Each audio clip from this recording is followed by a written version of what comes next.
Jadi ini sebenarnya, sebab selagi itu tidak ada, maka demokrasi yang kita ada hari ini adalah demokrasi purely berdasarkan kepada pemikiran yang di barat yang memberikan otonomi kepada manusia.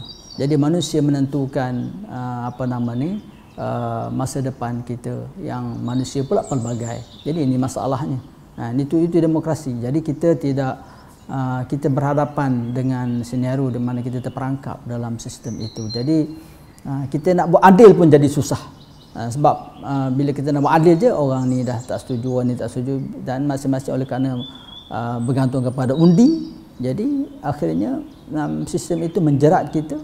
Apa yang kita nak buat pun hari ini, sampai hari ini pun tidak dapat kita nak buat, sebab kita bergantung kepada suara rakyat seperti yang saya katakan tadi. Dan memang kita perlukan satu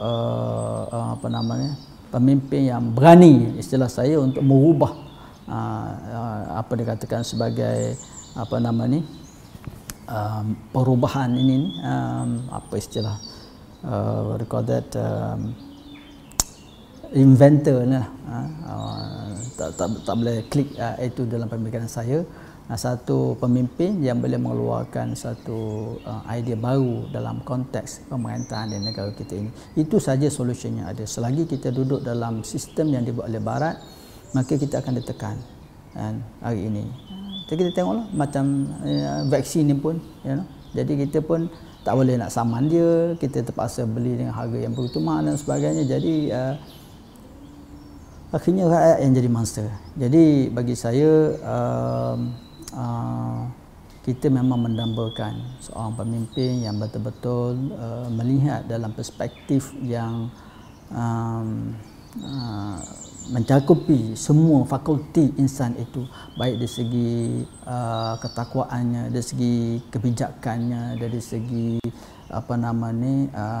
sifat-sifat kemanusiaannya itu, maka barulah boleh mengeluarkan satu sistem yang boleh mengangkat hakikat manusia ini pada hakikat insaniah yang sebenarnya. Selagi tidak adanya itu, maka selagi itu kita akan bermain-main dalam longkang, dalam kolam yang disediakan oleh barat.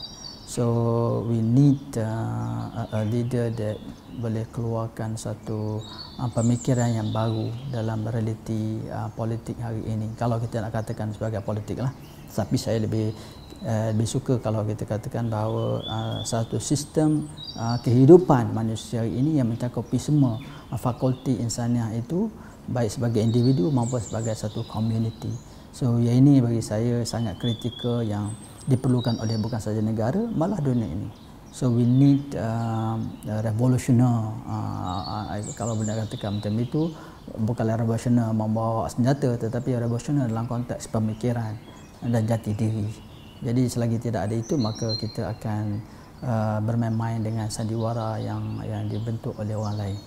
Jadi sampai bila kita tidak akan capai apa yang dikehendaki oleh Allah Subhanahu Wa Taala.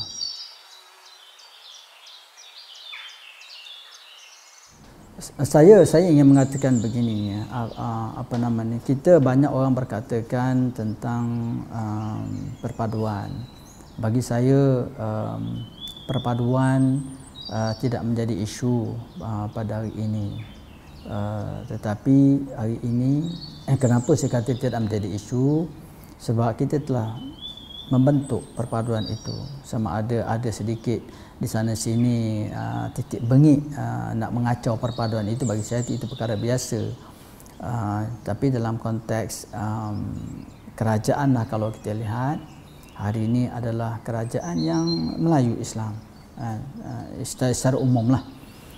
Tetapi yang menjadi kata-kata keperluan kita hari ini, macam saya katakan tadi, adalah satu pemimpin yang boleh membuat perubahan, berani melakukan sesuatu yang di luar pemikiran orang biasa.